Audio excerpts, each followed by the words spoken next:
So, ladies and gentlemen, Brazil and Switzerland welcome the unanimous adoption of Resolution 2672 by the Council this morning. This decision extends the authorization for the UN-led cross-border humanitarian aid operation into Syria. Today, the Security Council stood united behind the imperative to address humanitarian needs in Syria. It has responded to the UN agencies and their partners and to their consistent appeal to the international community to keep the cross-border mechanism operational. This is particularly urgent in the midst of harsh winter conditions and an evolving cholera outbreak. The humanitarian situation in Syria continues to deteriorate.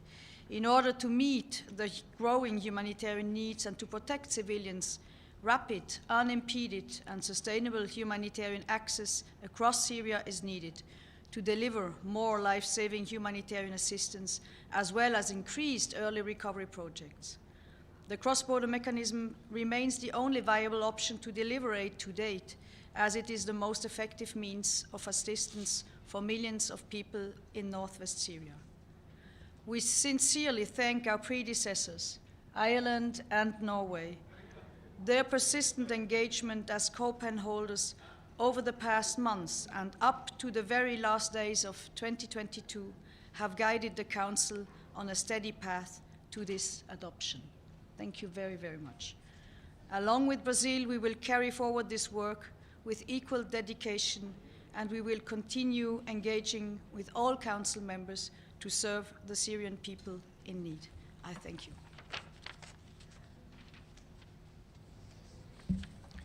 Good morning to all. And along with Switzerland, Brazil reiterates its thanks to all members of the Council for their constructive engagement and sense of duty in working with us toward the adoption of such a crucial resolution for the Syrian humanitarian file. We also thank the previous co-pen holders, Ireland and Norway, for their tireless dedication and effective leadership over the past 2 years. Resolution 2672 confirms the UN-led humanitarian cross-border mechanism for an additional 6 months, as anticipated in Resolution 2642. Furthermore, the Secretary General will provide a special report on humanitarian needs in Syria in June, which will inform the discussions on the cross-border mechanism. This timely adoption for the continued authorization of this mechanism is a significant signal to the UN and all humanitarian actors working on the ground. Our humanitarian objectives as pen holders are clear.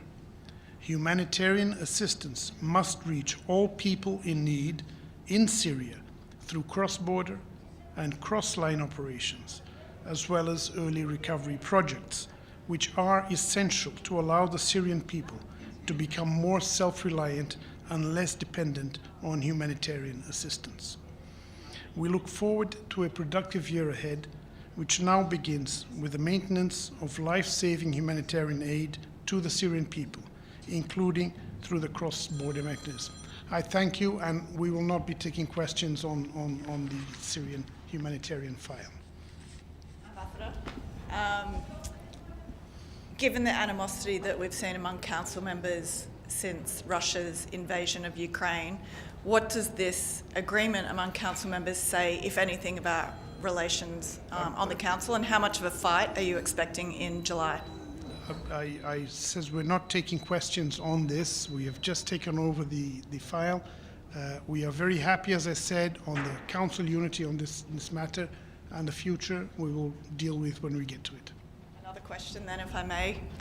Given what happened in Brazil on the weekend, former President Bolsonaro is still in Florida. Is he in the US on an A1 visa, and does Brazil expect the US to revoke that visa? I would be guessing if I told you exactly what visa he's under. I have not dealt with his visa situation here at the UN. I just would like to say is that the government repudiates in the strongest possible terms the violence committed yesterday against executive, the legislative, and the judicial branches of government in Brasilia. And we are grateful to the messages of support and solidarity we have received from around the world, including from Secretary General Antonio Guterres. We are confident that the strength of Brazilian institutions will allow us to overcome these violent and lamentable incidents of yesterday and allow us to move forward within the strength of our democratic institutions. Thank you very much. Thanks, Ambassador.